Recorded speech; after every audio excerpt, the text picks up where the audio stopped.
আউযুবিল্লাহি মিনাশ শাইতানির রাজিম। বিসমিল্লাহির রহমানির রহিম।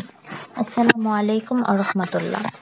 সম্মানিত সভাপতি, মাননীয় প্রধান অতিথি, আমন্ত্রিত বিশেষ অতিথি ও মঞ্চের সামনে উপবিষ্ট সুধীমণ্ডলী সবাইকে জানাই আমার আন্তরিক শুভেচ্ছা।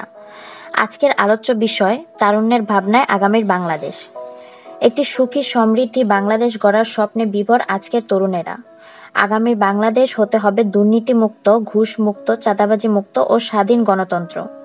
বাংলাদেশ পরিসংখ্যান ব্যুরোর তথ্যমতে দেশের 15 থেকে 29 বছর বয়সী মানুষ সংখ্যায় পুরো জনগোষ্ঠীর 28%, অর্থাৎ প্রতি 4 জনের একজনই তরুণ।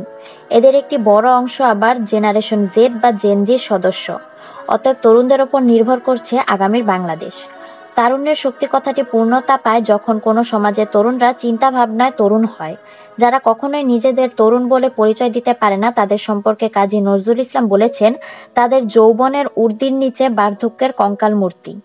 একজন তরুণ হিসেবে এমন এক সোনার বাংলাদেশের স্বপ্ন দেখি, যে দেশের সাধারণ খেটে খাওয়া মানুষ পাবে তার ন্যায্য মূল্য। ভোট দেওয়ার অধিকার, আইন বিভাগ, শাসন বিভাগ, বিচার বিভাগে থাকবে নিজস্ব স্বাধীনতা। যে দলই ক্ষমতায় থাকুক না কেন, তরুণরা চায় বাংলাদেশের প্রতিটা বিভাগ যেন দলীয়করণ থেকে মুক্ত থাকে। দলীয়করণের জন্য যেন বাকস্বাধীনতা বাকরুদ্ধ হয়ে না যায়।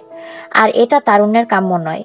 তরুণরা আজ এমন একটা শিক্ষা ব্যবস্থার কথা ভাবছে, যেখানে বাংলাদেশের সকল স্তরের মানুষ শিক্ষা লাভের সুযোগ পাবে।